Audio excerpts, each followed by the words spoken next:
kasama niya si Kuya Rex, syempre ang kanyang husband. Oo. Pero ito, meron ka din ba isang beses na naging tampo sa Kalingap? Tampo, meron. Meron? Ano? Meron. Meron o wala? Meron. Ano nga yun? So, hello guys! Welcome back to my channel. So, today po meron tayong i-interviewin ulit. At isa po ito sa member ng Team Brooks. At kilala nyo po ito. Siyempre si Ate Rhea. Hello. Siyempre, una po sa lahat, congratulations kay Ate Rhea sa Ay. kapitbahay po namin ito. Ayun po ang bahay ni Kuya Brooks. So, Munting kubo. Munting kubo. Hindi po to kay Ate Rhea. Kino-congrats ko lang po siya kasi i-interview natin siya ngayon. So, syempre Ate Rhea, ilang taon ka na? Ako, magpo-41 ako ngayong June 14. Ay, June ang birthday ni Ate Rhea. So, may pamilya si Ate Rhea? Yes, of course. Ilan ang anak? Dalawa, puro na mga dalagita. Puro babae. So, ilang taon ka na sa Kalingap? Sa Kalingap, mga almost 3 years na rin. Kasi nasa Hong Kong ako, reactor na ako ng Kalingap. So, bago ka naging isa sa member ng Kalingap, ano ang work mo before? Domestic help. Wow, Sa Hong Kong ako, 8 years. Grabe. Tapos, Naging ano din pala si Ate Rhea, OFW din siya. So, paano ka napunta, syempre, sa Kalingap? Okay. Ako noon? Reactor sa Hong Kong. So, nagre-reaction lang ako kasi that time, nagpa-welcome si Kuya ng mga small vlogger. Nung nagsisimula pa lang sa YouTube na kung walang content, nalilito ka sa content mo, mag-reaction ka sa Kalingap. So, doon ako nagsimula. So, nag-apply ako kay Kuya as a reactor. Tapos, tinanggap naman ni Kuya Val. Tapos, nung patapos na yung kontrata ko, sabi ko, susubukan ko na pumunta dito sa Dait. Tapos yun, nag-welcome naman si Kuya ng mga vlogger na pupunta sa Dait. Kaya opportunity sa akin. So actually si Ate Rhea isa sa pinaka original din ng Kalingap mo. Kasi since day one, nandito na din si Ate Rhea. So sino naman ang na-scout mo sa Kalingap Angel? Kasi meron kang scout, di ba? Si Marian. Yan, Sa Kalingap Angel. Pero kung tutuusin yung mga scout talaga, si Tia Teresita. Ay oo, kay Ate Rhea din po yun. May mga mental problem ako. Doon ako nakafocus noon. So yung kadalasan yung mga naging beneficiary din namin ni Kalingap Dan at yun sa akin, yan, kila Ate Rhea at Ate Lorne din po sila galing. So anong opinion mo sa scout mo, vlog mo daw na naging issue before? Actually, matagal na yung na rules na yan, yung mga 2 years ago na yan eh. As in, matagal na yan namin pinag-usapan nila Kuya Val na yung scout mo, vlog mo nga. Tapos, ang sabi lang ni Kuya Val, kasi noon, mag-behind the scene ka, kasama-kasama ka nila Kuya Val. Pagkasama ka niya, ka lang behind the scene, labas dito sa gilid. Okay. Hindi ka magpo-focus doon sa beneficiary niya na ini-interview niya rin.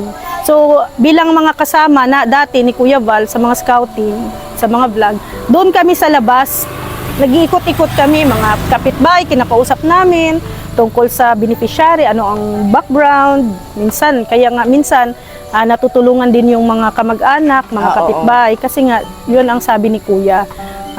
Kasi minsan hindi natin maiwasan, minsan may mga edited na kinukuha si Kuya Val. So if ever na doon kayo nakafocus sa vlog ni Kuya Val, so hindi mo alam kung saang part doon na kinukuha ni Kuya Val, minsan may mga portion baga. So kaya hindi talaga ina-allowed ni Kuya Val na magbibitiis ka, nakasama ka niya doon sa mismong beneficiary. Parang kay Kalingap Rob. Ganyan din kami pagka Sabado. So ano naman ang reaction mo syempre sa mga naninira kay Kalingap Rob ngayon at kay Kuya Val? Ay nako, sa mga naninira kay Kuya Val, punta kayo dito sa Dait at para mapatunayan ninyo kung gaano po kabuti sila Kuya Val at saka si Kalingap Rob. Wala akong masabi sa kabutihan nila. Lahat binigay na nila sa natulong, ang bilis mo, kung ikaw may problema ka, mag-approach ka lang sa kanila, nandyan agad sila. Hindi nagdadalawang isip. Madaming nagsasabi kay Kuya Val na yumaman daw dahil sa sponsors. Alam niyo kung totoo po yun, ang dami ng sasakyan ni Kuya Val, napakaganda ng mansion niya. Pero hindi lahat ng nakukuha niya, nilalabas niya din para sa beneficiaries. So, meron bang nagawa sa'yo si Kuya Val or Kalingap Rab na hindi mo makakalimutan? Oo, meron. Madami. No, madami. Unang-una na doon, ito, hindi na ako OFW. Nandito na ako sa Dait ngayon, nagtatrabaho bilang vlogger, charity vlogger. Kung wala sila Kuya Val, sila Kalingap Rab, itong programa, siguro OFW pa rin ako. Sa bagay, no? Kasi at dito kasama niya si Kuya Rex, syempre ang kanyang husband. Oo. Pero ito, meron ka din ba isang beses na naging tampo sa Kalingap? Tampo. Meron. Meron? Ano? Meron. Meron o wala? Meron. Ano nga yun? Meron. Ano yun? Ha? Sa joke. Akala ko, may na tayo eh. Joke. Natatawa ko sa ni Hana eh. Parang Sa reaction? parang hindi talaga ako prankster. Kaya nga eh. Parang alam ko na yan eh. Nauuna kasi yung tawa eh. Wala akong tampo. No? Wala akong... At saka dito kasi sa Kalingap, masaya. Sobrang saya po dito. Ang samahan natin dito ay tunay na pamilya. Yes, one Kalingap, one family. So, paano ka napunta, Ate Rhea, sa Team Brooks? Sa Team Brooks. Kasi nung di ba nasa Mindanao ako, naging ambasador ako doon. Then, nung bumalik ako dito, tapos, yun na, nag-decide na ako na dito na lang kasi doon kasi sa amin, sa Davao, wala talaga kung views talaga ang Oo. Wala. Kailangan mo doon, kung lalayo ka dito sa Dait, kailangan mo may kapital para may pang-sustain ka sa vlogging mo doon. Wala naman tayong kapital. So, bumalik ako dito sa Dait. And, yun nga, si Kuya Brooks nag-welcome din sa akin talaga. Doon ako nag-stay kina Kuya Brooks sa apartment nila. Tapos lumipat sila dito sa Dugungan. Tapos hanggang na, nung nga, yung dating ka-love team ni Kalingap Dan, na-abandon na yun. So, sabi ni Kuya Val, kasi ipapasok na yung Danjoy. Sabi ni Kuya Val, gawa ka Brooks ng team. Kasi dito, marami naman ding mga vlogger na dito. So, kasama na ako doon, sila Ate Lorny, si Kapromdi, kasama din. Kaya dito kami, actually, dapat to, Team Dugungan eh. Kasi, sabi ni Kuya Val, Team Brooks. Para din kay Kuya Brooks. Si Kuya Val talaga nagbasbas, gumawa ng team si Kuya Brooks. Siya talaga ang nagpangalan. So, syempre, kapag may mga bashers ang Team Brooks, madami yan, nasasaktan ka din ba? Actually, na kami eh, yung parang sanayan na. Siguro, sa sobrang tagal na din natin dito sa social media, so kung may mga basher, parang pinagtatawanan na lang din.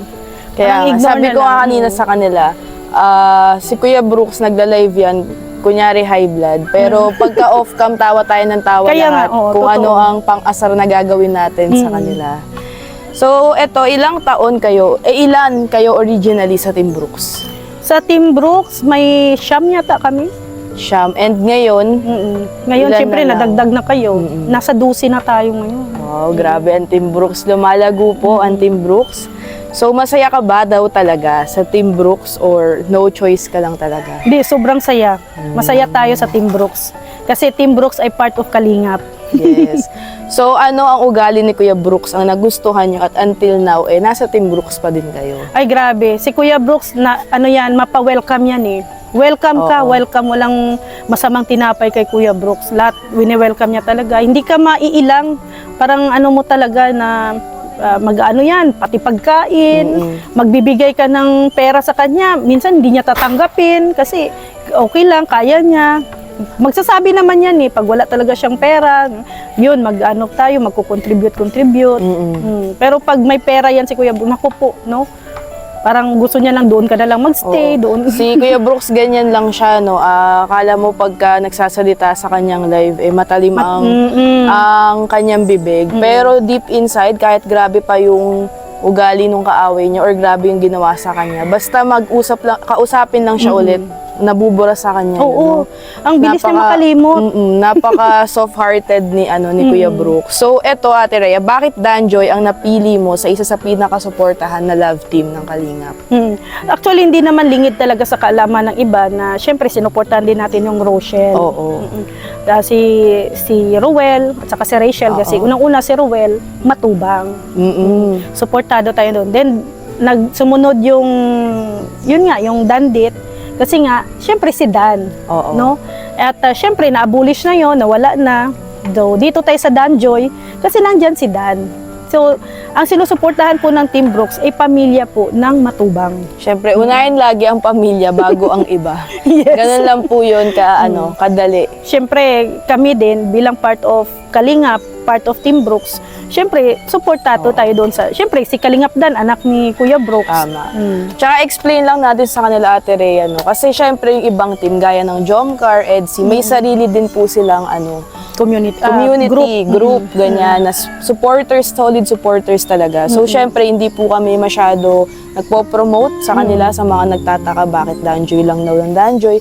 Kasi, syempre, may sarili na po sila. Ayaw po natin na, syempre, makisiksik pa. makisiksik pa dahil may sarili sila. Pero support kami. Support po kami sa lahat ng love team. Pero actually, napag-usapan na din ng Team Brooks at ni Kalingap Rab na susupport tayo o mapopromote tayo ng mga love team na hindi umuusbong. Like Ed Pau, si Pau, din, matubang din. Then yung Edmar, kasi nga si Marian, scout ko. So, abangan nila ang mga susunod na ipopromote ng Team Brooks. So, eto lastly, Ate Rhea, complete the sentence. Okay. Ako si Rhea Olarte, isa sa miyembro ng Kalingap At ng Team Brooks, syempre. Wow! So, hindi na mawawala sa puso ni Ate Rhea ang Team Brooks. So, ayun lang, short lang tayo, interview kasi may mga nag-request sa ating live na interviewin daw si Ate Rhea at ibang member ng Team Brooks para mas makilala nila. So, ayun, thank you so much, Ate Rhea. Thank you, Ana. Iyong time. At ayan, ang YouTube ni Ate Rhea ay Rhea Olarte. Ang Thank aking you. Facebook page, Rhea Olarte Official. Thank you po, and God bless you all.